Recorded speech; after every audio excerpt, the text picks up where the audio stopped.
Eu tenho certeza que você já sentiu ciúme alguma vez na vida, seja do seu pai, da sua mãe, do seu irmão, seja de um amigo, de um relacionamento ou mesmo de alguma coisa dentro do ambiente de trabalho. Bom, quero te dizer que o ciúmes ele é normal do ser humano, é inerente ao ser humano, então ele vai existir e a gente não vai conseguir controlar isso. Mas será que esse ciúme o tempo todo, de uma forma muito exagerada, ele é normal? Bom, é sobre isso que a gente vai falar hoje, sobre ciúmes patológico. Mas antes eu quero te convidar a se inscrever no canal. Se fizer sentido para você também deixa o joinha, porque assim você vai me ajudar a levar esse conteúdo a muitas outras pessoas que também precisam cuidar da sua saúde mental. Meu nome é Patrícia Fidelis e eu sou psicóloga clínica. Vamos lá pro vídeo?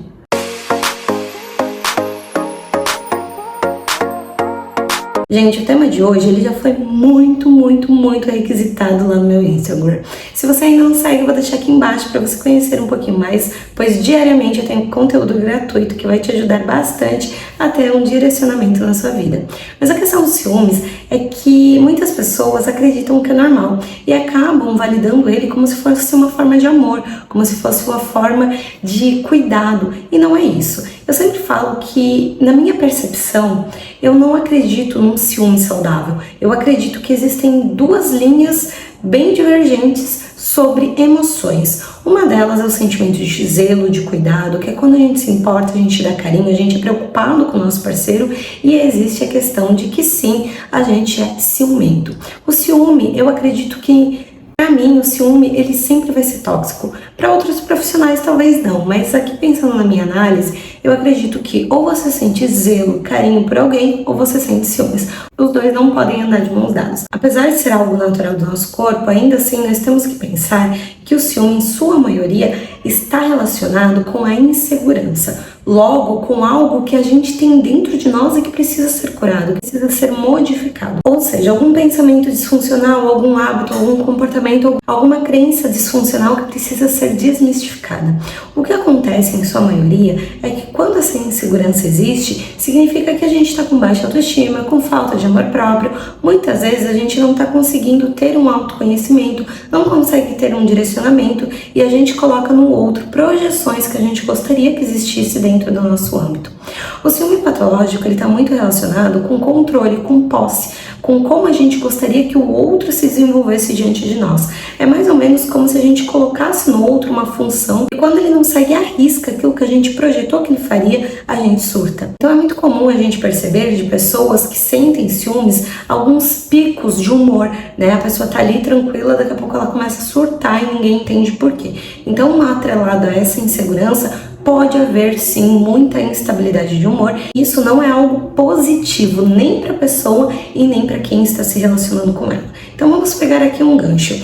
Quando a gente pensa nessa insegurança, ela pode estar derivada de vários contextos, de várias crenças que foram se criando ao longo da sua vida, coisas que precisam ser desmistificadas sim, porque crenças disfuncionais significam que são crenças que você criou e que não estão funcionando na sua vida, que estão te fazendo mal e que muitas vezes podem trazer prejuízos à sua saúde emocional, à sua saúde mental e muitas vezes à sua saúde física. Sim, gente, porque quando o ciúmes ele está em excesso, ele se transforma em ansiedade, sudorese, em queda de cabelo, ele pode trazer um estresse muito grande, dores de barriga. Então o nosso corpo ele começa a falar quando a gente tem emoções muito exacerbadas dentro de nós. Por isso é importante que você preste atenção aos seus sentimentos, ao que você vem sentindo e qual é a forma que ele vem se moldando dentro de você e principalmente como você tem externado isso. Então a gente pode pensar numa percepção de ciúme doentio, um ciúme de posse, quando a gente pega, por exemplo, dois ganchos. Vamos pensar aqui numa situação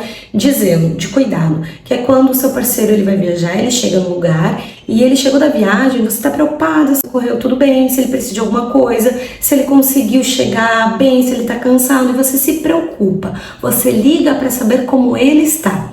O ciúme patológico, ele vem com uma intensidade muito grande, que quando o seu cônjuge, seu parceiro, ele vai viajar, ou mesmo um amigo, alguém que você se importa muito, a pessoa não atende o celular na hora que você liga, você já surta, já acha que está distraindo, começa a imaginar coisas irreais, começa de fato a ter comportamentos que não são condizentes com a atual situação, A pessoa ela tem que mandar vídeo, mandar foto, às vezes você até pede para deixar o WhatsApp, o Instagram logado no teu computador antes da pessoa ir viajar, pede para ela o tempo todo ficar em chamada de vídeo para ter certeza de onde essa pessoa tá. Então é algo muito real, que foge assim de uma realidade saudável dentro de um relacionamento.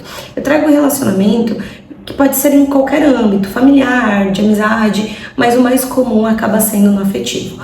O que acontece é que essa pessoa, em sua maioria, ela não tá bem com ela mesma, ela não se garante, ela não tem autoestima, ela acredita que vai ser trocada o tempo todo, ela tem esse medo, essa necessidade de estar apegada, muitas vezes correlacionado com a dependência emocional, e isso faz de forma muito incoerente que a pessoa tenha alguns comportamentos disfuncionais, né? Às vezes ela grita, ela xinga, ela ameaça terminar. Pensa, por exemplo, que o seu cônjuge começa a seguir alguém na rede social e você já começa a imaginar que é uma ex, que é alguém que ele gostaria de ficar, que é alguém que ele tá te traindo e já passa mil coisas na sua cabeça. Então a gente fala que é uma alucinação. Você não tem base de que aquilo realmente está acontecendo e você começa a imaginar várias coisas. Então, quando a gente pensa nessas imaginações, nós temos que pensar que dentro da terapia cognitivo-comportamental, que é o que eu trabalho aqui no meu consultório, nós temos várias vertentes. Mas dentro dessa abordagem, a gente trabalha os pensamentos que não estão funcionando. Ou seja, eles precisam ser trocados por novos pensamentos. O nosso cérebro ele não consegue ficar vago. Ele sempre vai estar pensando em alguma coisa. Logo, se a gente está sempre ligada no automático de pensar coisas negativas, isso se torna um hábito. Então a gente tem que mudar esse hábito e trocar por pensamentos positivos. E é justamente isso que a gente trabalha na terapia. E eu falo, gente, a psicoterapia é a principal forma de você lidar com o seu ciúme, porque você vai trabalhar sua autoestima, seu autoconhecimento, você vai entender suas questões relacionadas de crenças, né, da sua infância, da sua adolescência. Você vai trazer à tona quais questões que te trazem insegurança. Às vezes não tem nem a ver com o seu parceiro, às vezes ele nem te dá motivo, não tem nada a ver. São questões somente de você com você que precisam ser resolvidas. E muitas vezes as pessoas vão deixando pra lá, vão achando que é normal realmente você ter esses comportamentos, enquanto isso tá te adoecendo, tá te isolando, tá te fazendo ter vários términos de relações, porque consequentemente você acaba ficando sem ninguém, seja de amizades ou mesmo de relacionamentos afetivos, né? Você acaba ficando muito sozinha e tudo isso vai gerando consequências pro indivíduo, porque ele vai chegando numa certa idade, poxa, eu tô sozinho de novo, né? O que tá acontecendo? Só que essas pessoas que estão sempre sozinhas são as que menos procuram ajuda. Por isso que eu já tô deixando aqui como alerta que não é normal você ter esses picos de humor, ter essas alterações de humor e muito menos querer controlar o seu parceiro, onde ele tá, o que ele tá fazendo, que horas vai chegar, com quem, né? Então é bem importante que você entenda que um relacionamento saudável, ele traz consigo questões muito específicas sobre individualidade. E se você não deixa o outro ter individualidade, que você está controlando as redes sociais, você está controlando o cartão de crédito, a fatura, o que ele gastou ou deixou de gastar. Se você está pedindo foto de cada vez que ele sai de casa, então você não está respeitando que ele tem uma vida além de você. E o problema é que você também não tem uma vida além dele. E aí vocês acabam vivendo numa bolha e essa bolha em algum momento vai explodir, vai estourar. Vai chegar um momento que isso pode vir a ser algo muito prejudicial, porque essa bomba pode explodir em forma muito negativa, né, de um abuso, ou mesmo de uma forma mais sutil em que a pessoa te deixe. Você vai ter justamente aquilo que você sempre teve medo, de ser abandonada. Agora vamos pensar também que quanto mais você tem ciúmes, menos você confia no seu parceiro, menos você dá a liberdade dele fazer as escolhas dele, mais ele vai querer se afastar de você e mais ele vai fazer escondido, porque ele acredita que ele não tem liberdade de fazer absolutamente nada, ele se sente preso e tudo que ele fizer ele vai fazer escondido. Então para você é muito pior, né? Pessoas que tendem a ter individualidades nas suas relações, elas tendem a ter relacionamentos mais duradouros e mais saudáveis. Então é bem importante que você entenda que não é sua responsabilidade fazer com que o outro seja fiel. Também não é sua responsabilidade querer privar o outro de ter uma vida além de você. E quanto mais você fizer isso, maior vai ser a probabilidade de você acabar sozinha, porque ninguém aguenta um ciúme nesse nível,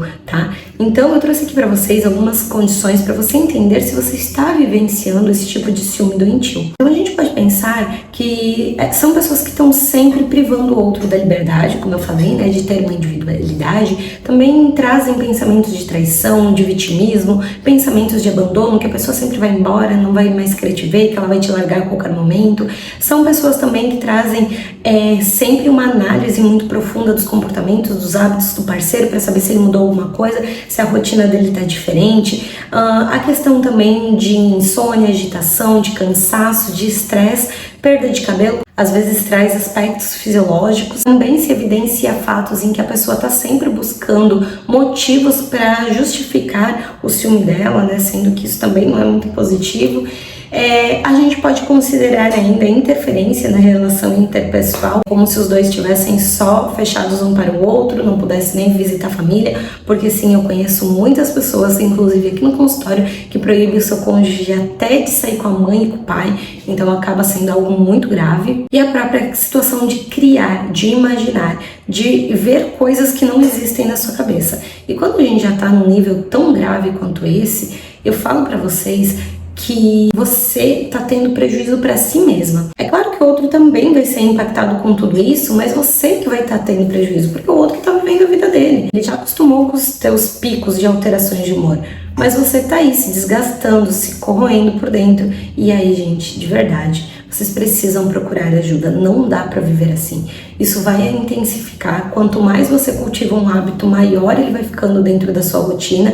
E se você não consegue ter controle sobre as suas emoções, é muito difícil que você consiga viver uma relação saudável. E mesmo que vocês terminem, você conheça outra pessoa, isso ainda vai viver dentro de ti. Então procure entender quais são os motivos, procure se conhecer, entender se você realmente não consegue confiar nessa pessoa, se você tem motivos, se isso é uma coisa sua, se foi algo que você decidiu perdoar dele e agora está arrependida do perdão. Porque pode até ter acontecido também, né, da pessoa já ter avacalhado contigo, você perdoar e hoje em dia ficar jogando na cara, achando que ele vai fazer de novo, mas aí entra uma outra pauta, né, que se você aceitou uma traição, perdoou uma traição, decidiu tentar de novo, tá na hora de passar a borracha, porque se você quis estar nessa situação, nessa posição, você tem que entender que ele também merece uma chance e não adianta vocês ficarem fazendo jogos um com o outro, porque isso não vai ser saudável. E pior, outras pessoas que estão em volta de vocês também vão ser prejudicadas, então tenha muito cuidado. Eu acho bem importante que nesses momentos vocês prezem pela saúde emocional de vocês, porque não é legal vocês ficar tendo todos esses sintomas que eu coloquei aqui. E eu já falei anteriormente, mas a psicoterapia é sua maior aliada, então procure um profissional que seja da sua confiança, e nós aqui da Clínica Entre Mentes também temos uma equipe gigante e super qualificada, humana, para poder ajudar você nesse processo.